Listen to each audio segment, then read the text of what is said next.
दोस्तों तो इस वीडियो में बात करेंगे ब्रांडमैन रिटेल आईपीओ के बारे में। अब ये जो आईपीओ है ये कल से ही ओपन होने वाला है और इसकी ग्रे मार्केट में भी डिमांड देखने को मिल रही है। तो चलिए देखते हैं कि कंपनी का बिजनेस कैसा है, इसके फाइनेंशियल कैसे हैं, ग्रे मार्केट में डिमांड कैसी है।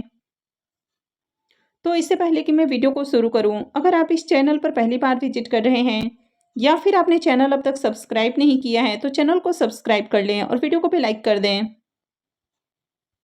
सबसे पहले आईपीओ के डिटेल्स को देखें तो ये आईपीओ 4 फरवरी से यानी कि कल से ही ओपन हो रहा है और 6 फरवरी को ये क्लोज होने वाला है। लिस्टिंग डेट इसकी 11 फरवरी होने वाली है। फेस वैल्यू 10 रुपये पर शेयर है।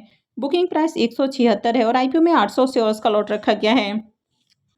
आईपीओ 86 करोड़ का है जिसमें 4 करोड़ का पोर्शन मार्केट मेकर के लिए है। ग्रेटेस्ट शेयर ब्रोकिंग और श्री बाहुबली स्टॉक ब्रोकिंग ये इसके मार्केट मेकर हैं। 82 करोड़ का पोर्शन पब्लिक के लिए रखा गया है। पूरा का पूरा आईपीओ फ्रेश इशू का आईपीओ है। ये सेमी आईपीओ है। कंपनी एनएससी सेमी के ऊपर लिस्ट होने वाली है। आईपीओ के रिजर्वेशन पोर्शन को देखें तो इस आईपीओ में क्यूआईबीएस के लिए 50% का पोर्शन है, रिटेलर्स के लिए 35% और एचएनआईज के लिए 15% का पोर्शन रखा गया है। कंपनी के अगर बिजनेस के बारे में बात करें तो कंपनी का नाम है ब्रांडमैन रिटेल लिमिटेड और ये कंपनी 2021 में इनकॉर्पोरेट हुई है, यानी कि ज़्यादा पुरानी कंपनी नहीं है। कंपनी इंटरनेशनल स्पोर्ट्स ब्रांड्स और लाइफस्टाइल ब्रांड से रिलेटेड प्रोडक्ट सेल करती है। कंपनी 4 तरह से अपना बिजनेस करती है। तो इसमें है डिस्ट्रीब्यूशन, लाइसेंसिंग, रिटेल और ई कॉमर्स, यानी कि कंपनी लाइसेंस भी देती है और साथ ही जो रिटेल स्टोर है उनके थ्रू सेल करती है और जो ई कॉमर्स साइट है, यानी कि जो भी आपको बड़े बड़े ई कॉमर्स साइट हैं जैसे कि फ्लिपकार्ट है, एजियो है, टाटा क्लिक, तो इस तरह के जो साइट्स हैं कंपनी उसके थ्रू भी सेल करती है। कंपनी के जो ज़्यादातर रिटेल आउटलेट्स हैं, यानी कि जो इनके एक्सक्लूसिव ब्रांड आउटलेट्स हैं वो नॉर्थ इंडिया में है, यानी कि उत्तर भारत में है। तो इसमें अहमदाबाद, अंबाला, देहरादून, न्यू दिल्ली, जालंधर, भटिंडा, गुरुग्राम, लखनऊ, नोएडा, तो इस तरह की जो सिटीज़ हैं तो यहाँ पर कंपनी के ब्रांड आउटलेट्स हैं। अब ये कंपनी लाइसेंस भी देती है, यानी कि जो भी इनके जो लाइसेंस का क्राइटेरिया है तो उसको फुलफिल करता है तो कंपनी उनको अपना लाइसेंस भी देती है ताकि वे भी इनके जो स्टोर हैं वो ओपन कर सकते हैं। स्नीकर्स बोले जाने वाले कंपनी के भटिंडा और न्यू दिल्ली में 2 मल्टी ब्रांड आउटलेट्स हैं, वहीं पर 11 इनके एक्सक्लूसिव ब्रांड आउटलेट्स हैं। ये कंपनी है स्पोर्ट्स वियर, यानी कि जो स्पोर्ट्स में यूज होने वाले स्नीकर्स हैं या जो स्पोर्ट्स वियर होते हैं तो इनके अलावा कंपनी जो बैग है या जो फिर ट्रेंडिंग लाइफ स्टाइल प्रोडक्ट हैं, यानी कि जो जैकेट है, जीन्स है और भी काफ़ी सारे जो प्रोडक्ट हैं, यानी कि काफ़ी तरह के कपड़े और शूज़, ये सारा कुछ कंपनी सेल करती है। अब अगर कंपनी के ब्रांड को भी देखें तो कई सारे ब्रांड के प्रोडक्ट हैं जो कि कंपनी सेल करती है, यानी कि कंपनी अपने जो एक्सक्लूसिव आउटलेट्स हैं वहाँ पर कई सारे ब्रांड्स के प्रोडक्ट सेल करती है। तो काफ़ी सारे ब्रांड्स के नाम आपको यहाँ पर देखने को मिल रहे हैं जिसके प्रोडक्ट कंपनी सेल करती है।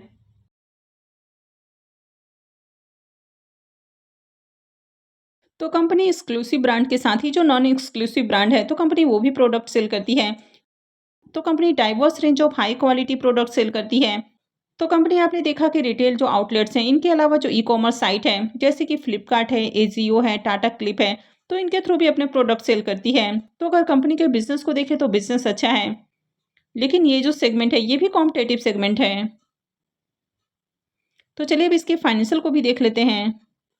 कंपनी के अगर फाइनेंशियल को देखें तो यहाँ पर कंपनी ने फाइनेंशियल 24-25 2 सालों का कंप्लीट फाइनेंशियल दिखाया है और 26 के 3 क्वार्टर यानी कि 9 मंथ के फाइनेंशियल हैं। तो एसेट को देखें तो फाइनेंशियल 24 में एसेट इसका 40 करोड़ का है, 25 में 84 करोड़ और 26 के 3 क्वार्टर में 101 करोड़ का एसेट है। तो एसेट को देखें तो एसेट में ग्रोथ है। इनकम को देखें तो फाइनेंशियल 24 में इनकम इसका 123 करोड़ का है, 25 में 136 करोड़ और 26 के 3 क्वार्टर में 97 करोड़ का इनकम है। तो इनकम भी साल दर साल बढ़ा है। प्रॉफिट को देखें तो फाइनेंशियल 24 में प्रॉफिट 8 करोड़ 27 लाख का है, जो कि 25 में बढ़ के 20 करोड़ 95 लाख हो गया है और 26 के 3 क्वार्टर में 19 करोड़ 67 लाख का प्रॉफिट है, यानी कि साल दर साल देखें तो प्रॉफिट में भी शानदार उछाल देखने को मिला है। कंपनी के अगर ईबिटा को देखें तो ईबिटा भी इसका साल दर साल बढ़ा है और अगर इसके नेटवर्थ को भी देखें तो साल दर साल नेटवर्थ में भी शानदार जंप देखने को मिली है। कंपनी के रिजर्व को देखें तो इसका रिजर्व भी लगातार बढ़ा है। 24 में कंपनी के पास जहां 8 करोड़ के अराउंड रिजर्व था वो अभी देखें तो 46 करोड़ 70 लाख का हो चुका है। वैसे कंपनी का जो कर्ज है ये भी इंक्रीज हुआ है। अभी कंपनी के ऊपर 15 करोड़ 68 लाख का कर्ज है, लेकिन ज़्यादा कर्ज नहीं है। इससे कहीं ज़्यादा कंपनी के पास रिजर्व है, यानी कि अगर ओवरऑल फाइनेंशियल को देखें तो बढ़िया फाइनेंशियल है। अब अगर इसके KPI को देखें तो कंपनी के अगर रिटर्न ऑन इक्विटी को देखें तो इसका रिटर्न ऑन इक्विटी काफ़ी हाई है। रिटर्न ऑन कैपिटल एम्प्लॉयड को भी देखें तो ये भी शानदार है। डेट टू इक्विटी रेशियो को देखें तो कंपनी के ऊपर ज़्यादा कर्ज नहीं है। रिटर्न ऑन नेटवर्थ को भी देखें तो ये भी काफ़ी बढ़िया है। पैट मार्जिन को भी देखें तो पैट मार्जिन भी शानदार है। EBITDA मार्जिन भी अच्छा है।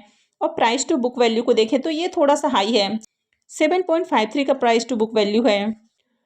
अब अगर EPS को देखें तो EPS इसका 15.45 का है, तो EPS भी बढ़िया है। P मल्टीपल 11.39 का है, तो कंपनी भी देखा जाए तो रिजनेबल प्राइस के अराउंड IPO लेकर आई है, यानी कि प्राइस वाइज देखें तो IPO का प्राइस ज़्यादा हाई नहीं रखा गया है।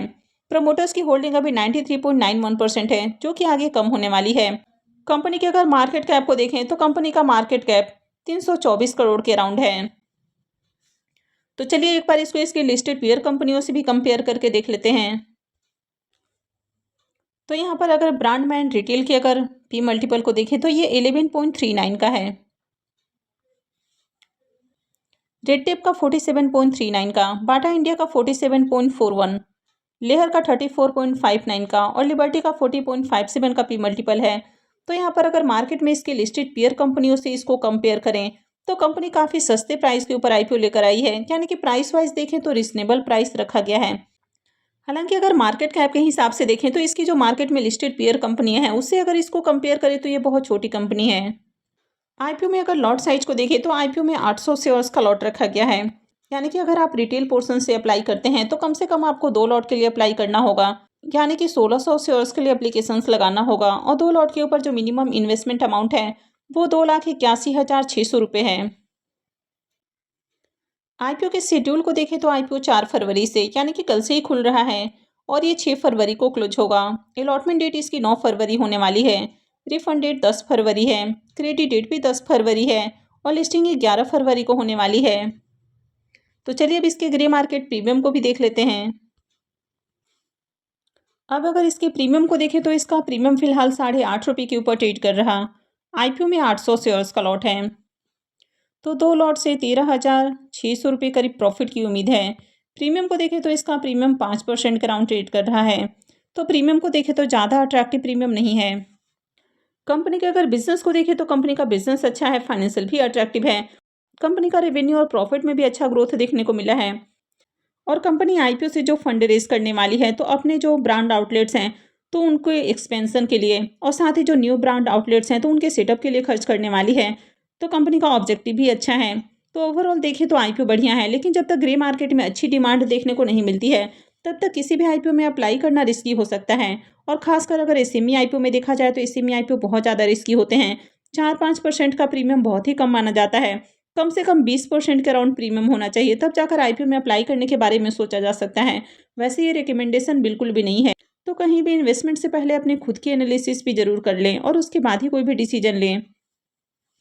आई होप आपको वीडियो अच्छी लगी होगी। तो अगर आपने वीडियो को लाइक नहीं किया है तो वीडियो को लाइक कर दें, चैनल को भी सब्सक्राइब करके रखें और वीडियो को अंत तक देखने के लिए आप सबका बहुत बहुत धन्यवाद।